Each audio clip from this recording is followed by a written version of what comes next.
Psalm 139 is a wonderful psalm of David that talks about God and his omniscience, his knowing everything, and it also talks about his being everywhere. And I would encourage you to read through Psalm 139 today. But there's one verse in there in particular, in fact, just one part of the verse that I want us to focus on today, and I would encourage you to just memorize this, or maybe write it on something and put it on your mirror or your car, or maybe write it on your mirror itself. It says this, Psalm 139 verse 14, I will give thanks to you, for I am fearfully and wonderfully made.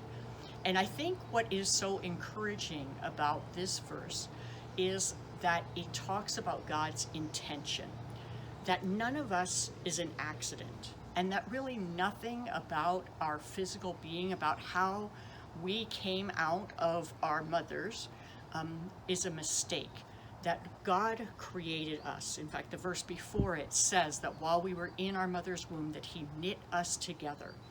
And this verse, I think, is especially encouraging because sometimes, face it, we all look in the mirror and there are things about ourselves that we don't like.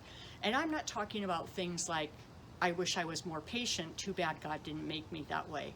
I think those are things that we cooperate with the work of the Holy Spirit and grow in our character. But I'm talking about those things that we maybe wish that we had curly hair instead of straight hair, or we wish that we were taller or shorter, or not freckled or freckled. We tend to be unhappy sometimes with how God made us. So I think it should be an encouragement to us as we look at ourselves to say, I am fearfully and wonderfully made the way that God made me. But also, this verse should affect how we look at other people. As we look at those around us, we should remember that they are also people that God designed in their mother's womb, that they are fearfully and wonderfully made. And that gives every person dignity. That gives every person worth.